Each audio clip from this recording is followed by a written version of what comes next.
L'Amérique assiste, impuissante, à l'effondrement de son poumon commercial. Les géants qui, autrefois, faisaient rêver les familles de banlieue se battent aujourd'hui pour leur survie. Plus de 3000 magasins ont fermé en une seule année, transformant des centres commerciaux autrefois pleins de vie en véritables cimetières du commerce.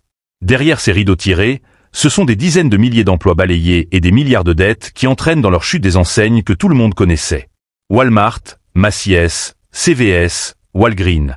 Ces icônes de la consommation américaine saignent de l'argent, réduisent leurs effectifs et abandonnent des quartiers entiers. Ce n'est pas un déclin en douceur, c'est un cataclysme. Une apocalypse du commerce de détail qui arrache les vitrines qui structuraient autrefois le quotidien des Américains. Numéro 10, J.C. Penney. Symbole fantomatique du commerce américain, J.C. Penney ne meurt pas complètement, mais se désagrège morceau par morceau. Jadis colosse avec plus de 1100 magasins, l'enseigne ne compte plus que 650 points de vente, et le chiffre continue de baisser.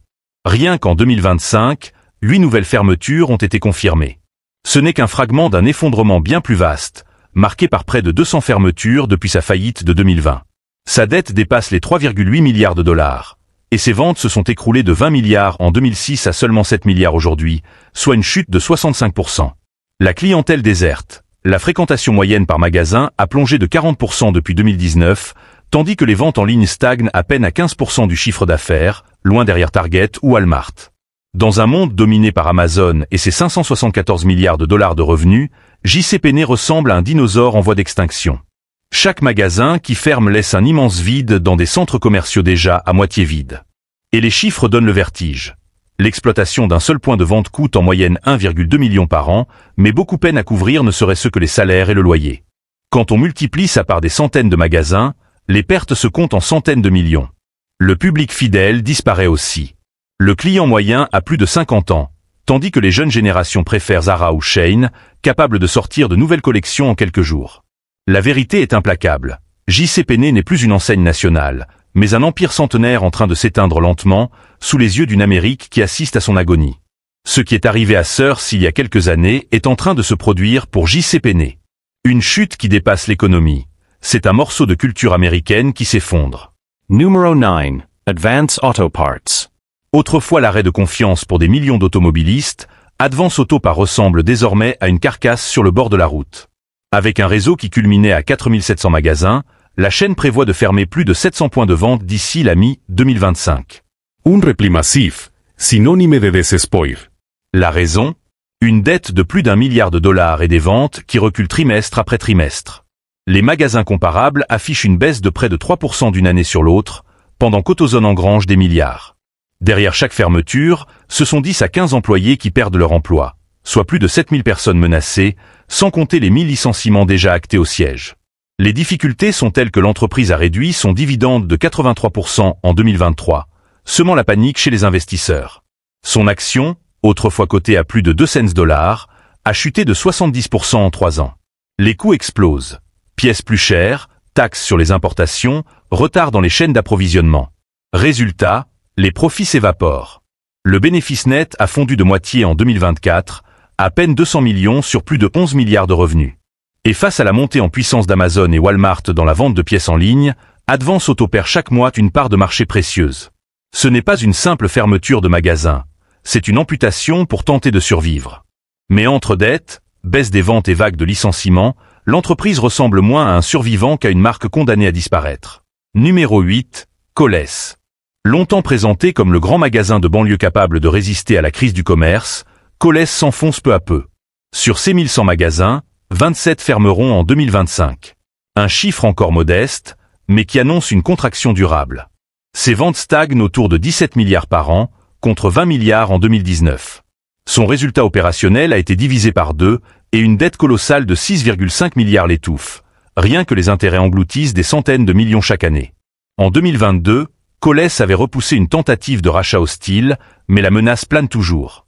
La fréquentation a chuté de 30% depuis 2019, et le numérique ne représente que 20% des ventes, une faiblesse dangereuse face aux concurrents en ligne. Les licenciements s'accumulent.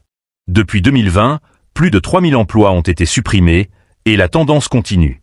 Chaque fermeture entraîne aussi l'asphyxie des centres commerciaux déjà fragilisés, où Kohl's servait souvent de locomotive. En bourse, l'action a dégringolé de 80 à 20 dollars en quelques années, effaçant des milliards de valeurs. Coles n'est plus seulement en train de réduire sa taille. Il est lentement étranglé par ses dettes, ses pertes et son manque de pertinence.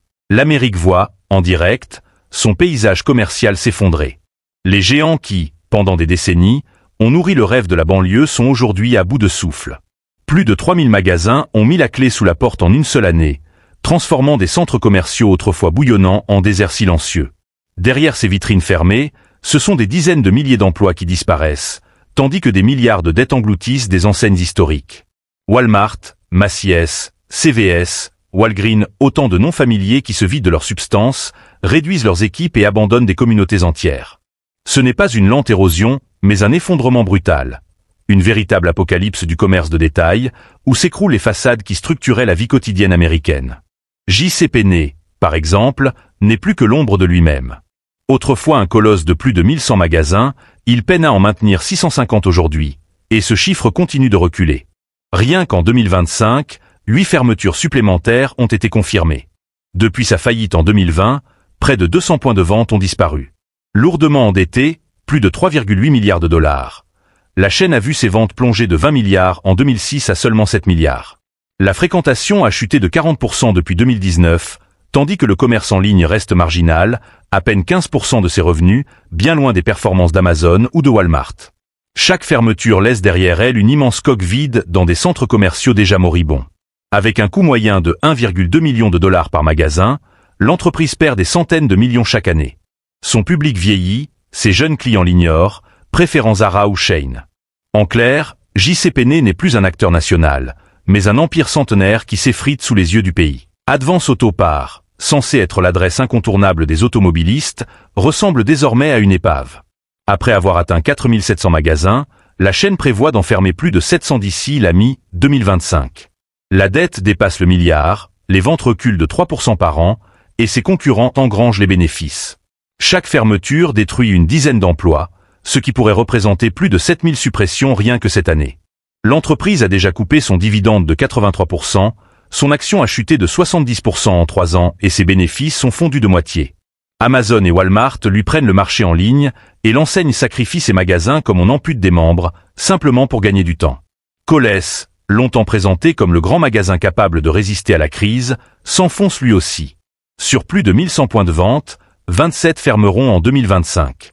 Ces ventes, qui culminaient à 20 milliards en 2019, stagnent désormais à 17 milliards, et ses bénéfices se sont effondrés.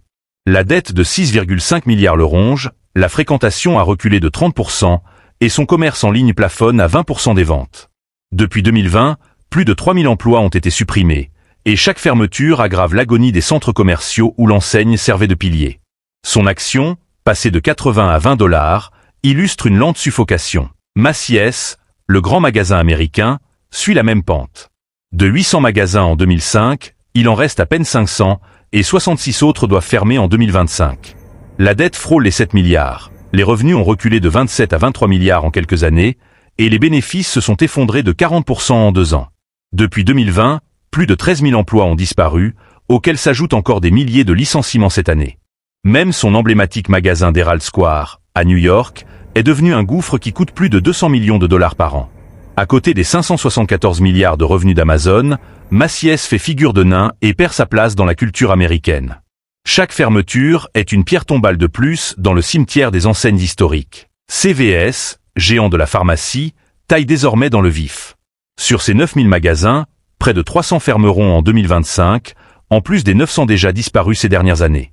Derrière ses ambitions de transformation en entreprise de santé, la réalité est sombre. 58 milliards de dettes, plus de 2,5 milliards d'intérêts annuels et des bénéfices qui ont chuté de 35% en 2024. Les licenciements se comptent par milliers, avec plus de 5000 postes supprimés au siège. La fréquentation s'effondre, les ventes de prescriptions basculent en ligne, et Amazon s'empare du marché. Son action a perdu la moitié de sa valeur. Preuve que CVS ne ferme pas par stratégie, mais par panique. Walgreens subit une hémorragie comparable. Avec 8700 magasins, un quart d'entre eux ne rapportent plus rien.